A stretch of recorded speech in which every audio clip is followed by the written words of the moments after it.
Хәерле көн барыгызга да. Минем темам татарча проектлар һәм аны татар теле дәресләрендә куллану. Иң элек шундый сорау биреп китәсем килә. Хәзерге татар теле укытучысы татар теле дәресләрен ни өчен укыта? Максатлар. Һәрбер эшебезнең максаты булган кебек инде, гади генә нинди максатлар бар безнең? Телгә өйрәтү, сөйләшергә өйрәтү һәм язарга өйрәтү татарча. Ләкин икенчесе аның нидер икенчел булырга мөмкин. Төп максат ул татарча сөйләшергә өйрәтү. Тагын нинди максат?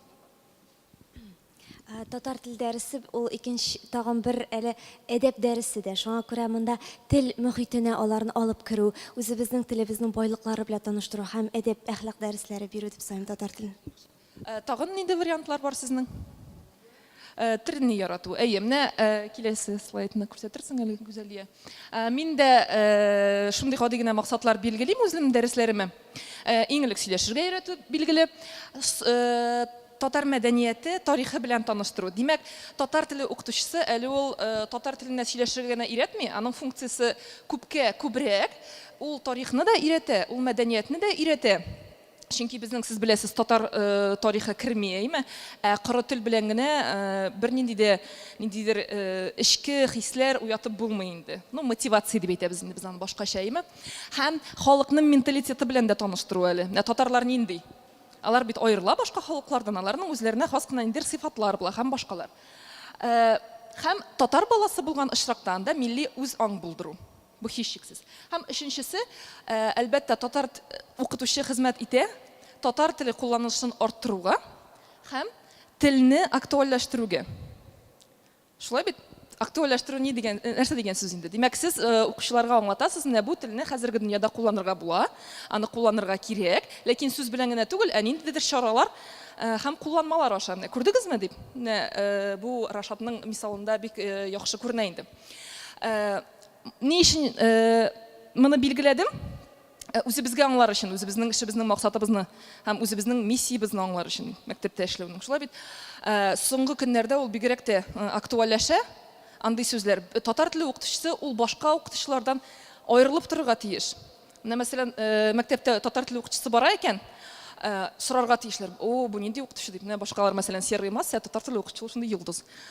Бүтән кеше әйтә, бу бит татар теле укытучысы дип. Гадәттә, 90-нчы елларда без инглиз теле укытучыларына шулай карый идек бит, аларның киенешләре дә икенче, аларның шундый косметикасы да икенче, ничектер башка шулай. Безнең хыялда менә шундый татар теле укытучысы. Һәм кереш сүз буларак кына әйтеп китәсем килә, менә минем фикеремчә, минем күз аллавымда балалар татар теле дәресләрендә, башка дәресләрендә ала алмаган мәгълүматны алырга тиеш, яки форматны алырга тиеш. Менә мәсәлән, рэп бик яхшы мисал, ул кайсы башка дәрестә, мәсәлән, телләрдәме, физикадамы, химиядәме, ул рэп укымый. Укымый инде, ләкин ничек? Укытучыдан тора инде, татар теле укытучысы ул бер адым алга барырга тиеш.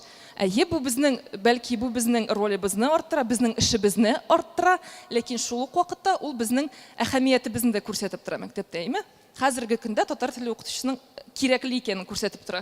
Ни өчен кирәк? Чөнки менә шулай. Чөнки ул безгә тарихны өйрәтә, чөнки ул безгә мәдәниятне өйрәтә, чөнки ул безгә үз-үзебезне аңларга өйрәтә. Менә шуңа кирәк татар теле укытучысы. Булды, бу шундый бераз темадан читләшү булды. Ни өчен? Чөнки менә киләсе чаралар безгә ярдәм итәчәк шушы максатларыбызга ирешергә. Гадәттә, татар теле укытучысына түгел, гомумән мәктәптә без белем бирүдә нинди чыганаклар кулланабыз? Ул дәреслек, шулай бит? Дәреслек, без уйлыйбыз, менә без дәреслектәге бөтен теманы да үтеп бетергә тиеш. Һичшиксез, программа буенча өлгермибез.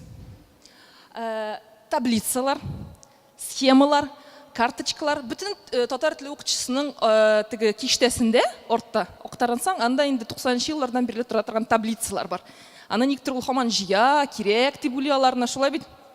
Ул уйлый менә шул рәвешле, бәлки ул үзенең теге методик әсбаплар туплыйм дип уйлый инде ул. Ләкин ул шунда ята. Үзегезгә сорау бирегез, никадәр еш сез шушы таблицаларыгызны чыгарасыз һәм никадәр ул балаларга кызыклы. Шуннан соң әдәби текстлар. Сезнең балагыз аңлыймы, аңламыймы ул әдәби текстларны, ләкин әдәби текстлар. Алар шундый әдәби хәтта сезгә үзегезгә дә еш кына утырырга туры килә. Нәрсә әйтергә теләдем икән бу моны дибиме? Язучы. Диктантлар җыентыгы, газета, журналлардан язмалар алар, шулай ук еш кына әдәби һәм сирәк-мирәк презентациялар. Ну, бер укытучы да дәрес саен презентация әзерләми бит инде. Һәм икенче мәсьәлә, бөтен укытучы да бит хәзерге менә 7нче, 8нче, 9нчы сыйныфта укучы кызлар һәм малайларга кызык булырдай презентация әзерли алмый бит. Мәсәлән, мин аның кадәр дәрәҗәдә үзем әзерли алмыйм презентацияларны. Өстәмә ресурслар нәрсә була ала? Чөнки менә бу санап киткән әйберләрне актуальрак булсын өчен шушы ук текстларда, ниндидер презентацияларда, алар өчен инде интернетта әзер базалар, әзер проектлар бар. Бәлки сез аларны күбесен беләсездер. Мин бүген аларны тагын бер кат ассызыклап китергә телим. Чөнки без аларны ишетәбез, ләкин кулланып караганыбыз юк. Киләсе слайд. Гыйлем. Әйтегез әле, кайсыгыз гыйлем проекты турында ишеткәне бар? Кайсыгызның аны кулланып караганы бар, мәсәлән, эшендә? Яхшы, димәк, бу сезнең өчен яңалык. Гыйлем, аста аның адресы бар. Гыйлем порталын гомумән мин тәкъдим итәчәк ресурсларның күбесе ул гади кешеләрдән ниндидер заказ буенча язылган әйбер түгел, ниндидер кысаларга, рамкаларга кертеп эшләнгән әйбер түгел, кешеләр үзе кызыксына һәм моны кирәк дип уйлый һәм эшли. Мәсәлән, гыйлем проектын безнең Айдар Шайхин исемле җигет башлап җибәрә, укучы булганда әле, мәктәп укучысы буларак башлап җибәрә. Хәзер ул инде студент, ул аны тулландырып тора. Менә кирип карасагыз, бу сайтта нәрсәләр генә юк. Аның төп темасы төрле фән өлкәсенә караган мәгълүматларны татарча бирү. Анда менә тел гыйлеменнән алып, гуманитар фәннәрдән алып, астрофизикага, медицинага, әллә ниткәндә мин әйтә алмаган фәннәргә кадәр мәгълүмат бар. Бу ни өчен кызыклы? Беренчедән, сезнең укучыларыгыз, алар кайберләрегез, мәсәлән, тирәнтен өйрәнү классларын, ниндидер фәнне тирәнтен өйрәнү классларында эшлисездер, әйме? Мәсәлән, менә мин үзем эшлим биокласс дигән класста. Анда безнең кызлар биологияны тирәнтен өйрәнә. Һәм мин аларга, димәк, тәкъдим итәләм менә шушы гыйлем порталы ярдәмендә татар телендә кызыклы материаллар биологияга багышланган. Һәм алар коры текст кына түгел. Анда видео язмалар да бар. Менә TED күбегез бәлки беләдер, менә бу TED видеоларын татар теленә тәрҗемә иткәннәр. Димәк, ул ниндидер рәсемнәр, ниләр ярдәмендә, кыска гына видеолар ярдәмендә катлаулы фәнни әйберләрен дә аңлаталар. Алар нигезендә сораулыклар төзергә була. Алар нигезендә тестлар оештырырга була. Мәкаләләр, инфографикалар, видео, аудио язма, тестлар һәм китаплар. Инфографикалар бик күп, анда хәтта татар телендә шундый фәнни комикслар да бар. Сез аны чыгарып, мәсәлән, рәхәтләнеп белә аласыз. Кирегез, карагыз, ну, моны сөйләп торганчы, кирип актарсагыз, анда һәрберсе дә аңлашыла. Бик кызыклы. Һәм гыйлем проектының берничә үзенең тагын проектлары бар. Алар тек бер җирдә генә утырмый. Киләсе слайд. Ул хәлбуки лекториялары. Ишеткәнегез бармы хәлбуки лекториялары турында? Аны гыйлем оештыра, әйме? Шулай ук алар бит интернетта актив, ВКонтакте шелтәрендә актив. Алар атна сайын, җомга көне сайын аларның үзләренең менә КФУның икенче Татарстан 2 урамындагы бинасында үзләренең лекциялары уза. Шулай ук татар телендә төрле фән өлкәсенә караган лекторлар чыгыш ясый. Һәм лекторлар алар ниндидер фән өлкәсендәге бик шундый текә белгечләр. Гади кеше чыгып реферат укымый инде. Ул анда эксперимент күрсәтә, аңлата һәм башкалар. Кем килә алмый, мәсәлән, бу лекторияларга? Аларның язмалары барысы да теркәлеп бара үзләренең пабликларында, менә бу ВКонтакте шелтәрендә. Бирегә укытучылар үзләре дә килә ала. Укучылары белән дә килә ала. Мин, мәсәлән, йөргәнем, ну, миңа бик ошый, без йөрибез укучылар белән. 2 укучы булсын анда, 1 укучы булсын, менә 1 укучыбыз, ул үзе генә дә йөри башлады инде хәзер. 3 укучы булсын. Укучылар бит алар кайта, мәгълүматны тарата, сөйли. Шулай бит. Бу гыйлем буенча булды. Киләсе слайд һәм киләсе проект ул әлбәттә. Әлбәттә проектында ишеткәнегез бардыр. Бу шулай ук Илдар Аюповның ул үз теләге белән эшләгән. Бу проектлар берсе дә акчага корылмаган, акча эшләмиләр һәм бәлки киресенчә үзләренең ниләрен сарыф итәләрдер. Акчаларын, финансларын. Киң аудитория өчен татар фәне, мәсәлән, гыйлемнән бу нәрсә белән аерыла. Гыйлемдә без төрле фәннәр турында сөйләшә идек. Ә биредә бары тик татар фәне. Татар фәне кызганычка каршы, мәсәлән, без татар математикасы турында сүз алып бара алмыйбыз, әйме? Татар физикасы турында сүз алып бара алмыйбыз, чөнки бу өлкәдә безнең татар галимнәре татар фәне түгел инде ул. Менә именно Татарстанда ачышлар ачылса, мәсәлән, бәлки татарлардан киткәндер ачышлар булса, сөйли алыр идек. Һәм гадәт бу гуманитар фәннәргә кагылышлы лекциялар бирелә. Шулай ук бик кызыклы татар тарихына бәйле. Алар кыска гына татар фольклорына, сәнгатенә, әдәбияткә бәйле шундый лекциялар, язмалар. Аны шулай кулланырга була. Һәм әлбәттә аның тагын бер проекты бәлки күргәнсездер, ул тыпыр-тыпыр грамматика дип атала. Ишеткәнегез бармы? Юк? Ишеткәнегез бар. Сез укытучымсыз? Алар укытучы түгел. Тыпыр-тыпыр грамматикасы рубрикасы бар, әлбәттә. Алар хәзер әйдәгез берсен карап китик аларның. Димәк, кызык рәвештә аңлаталар нине?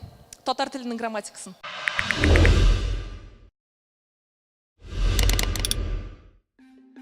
Вы не задумывались, почему у татар такой очень милый акцент? Дело в том, что, хотя мы используем такую же кириллицу, в татарском языке многие звуки отличаются от русских. Например, «а» в начале слова произносится со свернутыми в трубочку губами. Получается «о». Что-то среднее между «а» и «о». Получается «татар». Что интересно, во втором и последующих слогах этот эффект пропадает. «Татарлардан». В татарском нет русского звука «о», поэтому на его место обычно приходит звук «у», как в слове «ущень», «очень». Кстати, хорошее слово, ни один звук не произносится, как в оригинале. Давайте посмотрим. С первой буквой уже разобрались. В татарском нет звука «ч», который на самом деле состоит из двух звуков «т» и «ща». У нас вместо него используется «ща». Буква «е» в слове «очень» обозначает звук «э». Его в татарском тоже нет, и его меняют на «и» или короткую «э». Также в татарском нет ярко выраженной мягкости твердости согласных, поэтому «н» превратилось в «н». Так в устах нейтив-спикера слово «очень» меняется до неузнаваемости. Пробежимся быстро по другим звукам. Буквой «в» в татарском обозначается звук «у». Буквой «ы» короткая «э». Буквой «о» в татарском обозначается «э». Вместо «ц», который на самом деле состоит из «т» и «с», татары говорят «с». Например, акцент. Еще есть чисто татарские звуки «г», «к», «э», «у», «н», «ж», «х» и неуловимый дифтонг «ы», который открыли прямо недавно. Идем дальше. В татарском ударение почти всегда падает на последний слог. Да-да, прямо как у французов. Алма, яблоко. Причем, если к слову присоединяется окончание, ударение перейдет в конец. Алмаларымсыз, без моих яблок. Поэтому тру-татары, говорящие по-русски, будут изо всех сил смещать ударение в конец. По-русски машина, татарща машина. Теперь перейдем к знаниям на уровне самураев. В татарском языке слоги стараются быть открытыми, то есть заканчиваются на гласную. Да-да, прямо как у японцев. Две согласные не могут стоять рядом в одном слоге. По этой причине татары прибавляют гласную к двум согласным, делая из них два слога. Спасибо, спасибо. Скамейка, скамья. А теперь самое главное им правило татарского языка, окупающее любые заковырки с фонетикой. Как слышится, так и пишется. Ну или наоборот, как пишется, так и произносится. Из этого правила есть много мелких хитрых исключений. Но если вы увидели слово «китапта», произнести его легко, так как за каждой буквой стоит один звук. Ну ладно, максимум два. Ну вот теперь вы знаете, почему у татар такой очень милый акцент. Димәк, ул әлбәттә проектлары ул һаман яңартылып тора, һәм аларның тагын рубрикалары әле барлыкка килергә тиеш.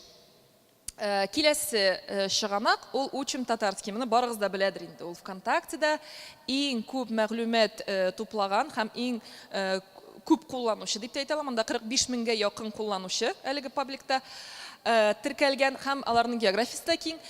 Нәрсәсе белән миңа мәсәлән ошый. Анда материалларны табуы бик уңай. Анда хэштеглар белән, мәсәлән, махсус бирелгән, сез аудио китаплар телисез икән, хэштеги бар, карыйсыз. Аннан соң, мәсәлән, сүзлекчәләр, яңа сүзләр өйрәнергә, сүзлекчәләр, таблицалар эшләнгән, фикерләшү бар, аралашу һәм башкалар. Киләсе, мәсәлән, слайдта менә шушы паблик ясаган, Гүзәлия, шушы паблик ясаган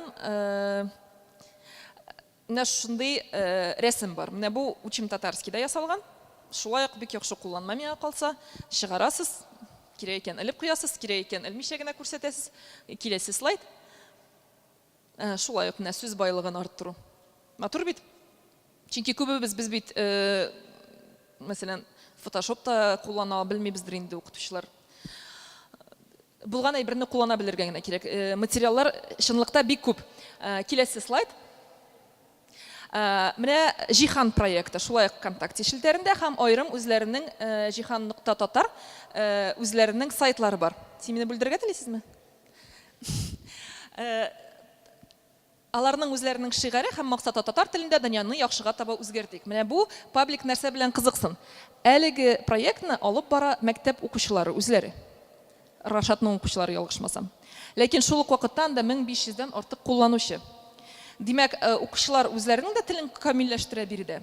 Анда шулай ук сәяхәтләр, психология, технология, төрле яхшы кешеләр видеолар үзләре ясаганнар. Мәсәлән, кичә мин бер укучының видеосын карадым. Шул ул үзенең мәчесе турында видео төшергәндә мәче һәм аның турында 4 кызык факт имеш. Менә ул мәче шушы елда туган, ул 800 километр узды, ул безнең Башкортстанга барып кайтты дип. Шундый гади генә бу безгә дә үрнәк. Бу укучыларга да үрнәк. Һәм шул ук вакытта менә бу пабликлар, алар бит әйтеп киткәнемчә үзләре эшлиләр инде. Һәм шуңа күрә аларга һәр еш кына волонтерлар таләп ителә. Әгәр дә сезнең арагызда, мәсәлән, сезнең укучыларыгыз арасында актив укучы бар икән, сез аларны таныштыра аласыз, ләкин яки алар үзләре яза алалар. Анда администраторларга, әйдәгез мин сезгә бәлки үзем дә постлар язармын дип, мәсәлән, укучы үзе яза ала. Безнең бер укучы шулай язды бугай. Һәм шулай ук менә Гыйлем дип әйттек бит Айдар Шайхинның. Ул узган елны Гарри Поттерны быелны да татарчага тәрҗемә итте. Һәм шулай ук шушы тәрҗемәне эшләргә үзенә волонтерлар җыйган иде, укучылар арасыннан да. Шулай ук безнең бер укучы анда катнашты һәм синең укучыларың да катнашкандыр, әйме, Рашат? Катнашырга мөмкинлек бар инде. Ул бит белемнәрне, шул белемнәрне актуальләштерә, әйме, укучыларның. Җиһан порталы киләсе. Гафу итегез. Менә бу Җиһан порталы әзерләгән бер ролик. Ул Антуан Экзюпериның әсәреннән алынган. Кыска гына карап китик.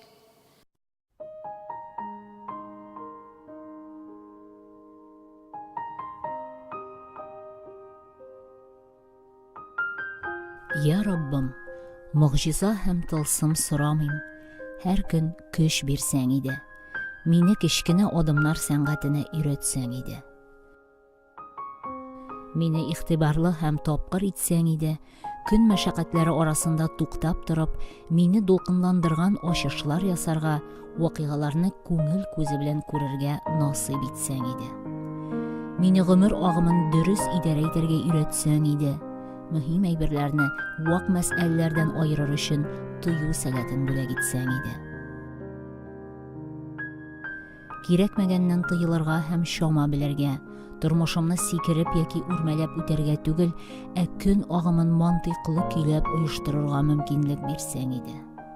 Миңа югарылыкны һәм уфукларны күрергә һәм кай вакыт булса да матурлык белән сокланырга вакыт насыйп итсәң иде. Хыяллар белән яшәп булмаганны аңлатсаң иде. Үткән хыялларда киләчәк турында хыяллануның да файдасы булмаячагын күрсәтсәң иде. Миңа бүген монда булырга һәм әлеге мизгелне иң әһәмиятле итеп танырга ярдәм итсәң иде. Тормышымда барысы да шума булырга тиеш дигән фикердән сакла мине, Раббым. Авырлыклар, җиңелүләр, егылулар һәм уңышсызлыклар безнең тормышның аерылгысыз өлеше икәнен аңларга ярдәм итсәң иде. Алар ярдәмендә без үсәбез һәм яхшыга үзгәрәбез. Йөрәкнең еш кына акыл белән бәхәсләшкәнен хәтерләтеп торсаң иде. кирәкле мизгелдә миңа хакыйкатьне ачып салырга көче җиткән кешене җибәрсәң иде. Тик ул хакыйкатьне мине яратып әйтсә иде. Шуны беләм, күп проблема бер нәрсәдә эшләмәсәң дә юкка чыга. Мине сабырлыкка өйрәтсәң иде. Үзең беләсең, без дуслыкка мохтаҗ. Миңа бу иң гүзәл һәм нечкә тормыш бүләгенә лаек булырга насыйп итсәң иде.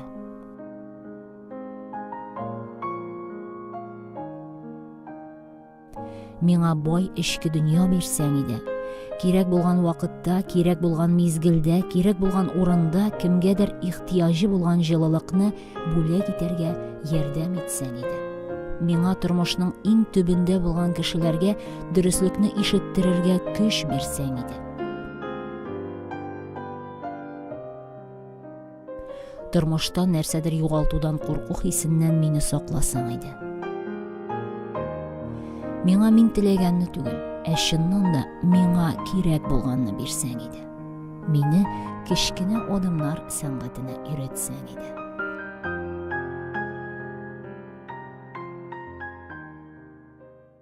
Бу роликларны бит дәрестә генә кулланырга димәгәнсез, аларны мәсәлән укучыларыгызга өйдә карарга бирә аласыз, тәнәффес вакытында куя аласыз. Мин мәсәлән үземнең кечкенә классларны укытканда һәр вакытта да татарча берәр теге балалар музыкасын куя идем дә, алар шунда күңел аша иде, бәйрәм итә иде инде. Татар Википедиясын минем мәсәлән үземнең еш ишеткәнем бар иде. Ләкин күптән түгел генә мин аны ачып карадым, андагы мәгълүмат анда күз алдына да китерелеп булмый. Анда фәннең төрле өлкәсенә караган беренчедән. Татарстан географиясы турында бер кайда да сүз алып барылмый, ниндидер махсус дәресләр дә юк, әйме анда барысы да мәгълүмат. Татарстан тарихы искиткеч күп, карагыз, белмим, текстларда файдалы һәм шул ук вакытта анда үзегезгә дә текст язырга мөмкинлек бар. Мәсәлән, әйме? Язмаган очракта да, әгәр дә сез укучыгызга әйтсәгез, сез дә менә Википедияда автор була аласыз дип, әйме? Аны эшләмәсә дә ул барыбер бәхетле була һәм шунда ук сөенә инде. Әдәбият дәресләре өчен сылтамалар. Бәлки аларны беләсездер. Мәсәлән, кайчакта кайдан табырга белмибез, әйме, әсәрләрне. Әдәбият вә тәрҗемәханә дигәндә анда электрон китаплар урнаштырылган, укый, читай, рит, анда бик матур шундый. Бу кергәнегез бардыр инде, анда цитаталар әдәби әсәрләрдән.